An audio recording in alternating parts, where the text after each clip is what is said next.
यह कहानी है उज्जैनी के प्रतापी और न्यायप्रिय राजा विक्रम की, जिनका नाम उनकी प्रजा बड़े श्रद्धा से लेती थी।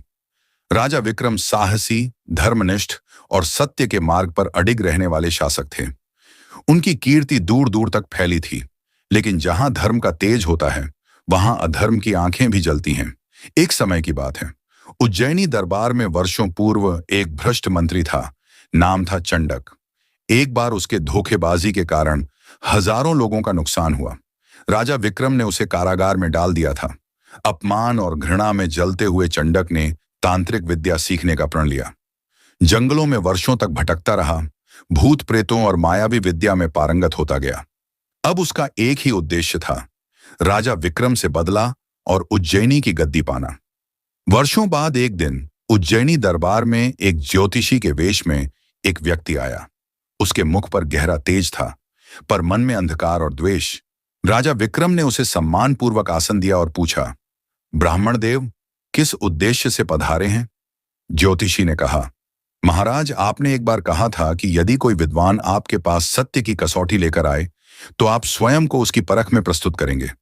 आज मैं आपके उसी वचन की याद दिलाने आया हूं। मैं 3 गूढ़ प्रश्न करूंगा।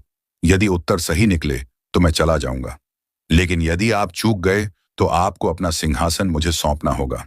सभा सन्न रह गई, लेकिन राजा विक्रम मुस्कुराए और बोले, सत्य की कसौटी ही राजा का असली आभूषण है।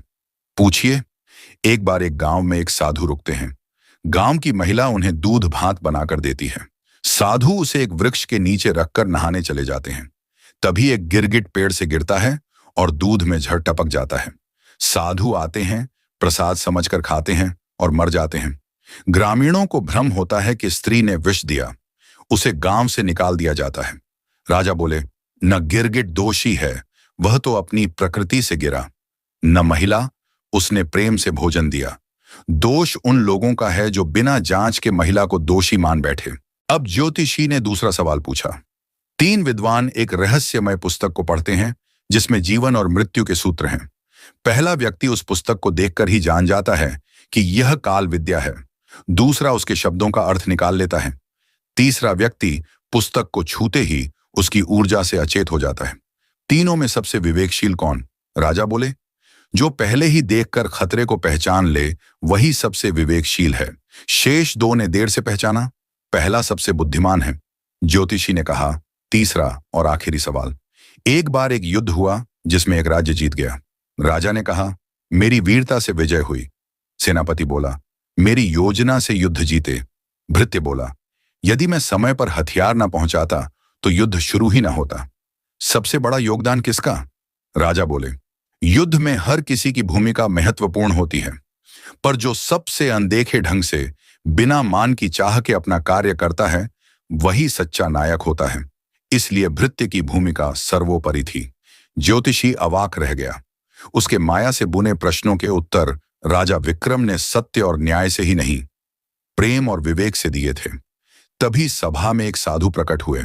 उन्होंने कहा, महाराज, यही कारण है कि आप विक्रम कहलाते हैं, विजेता परंतु अहंकार रहित। राजा विक्रम ने आसन से उतरकर साधु को प्रणाम किया। वहीं ज्योतिषी के रूप में छिपा चंडक अपनी तांत्रिक शक्तियां खो बैठा और सच्चाई के सामने झुक गया।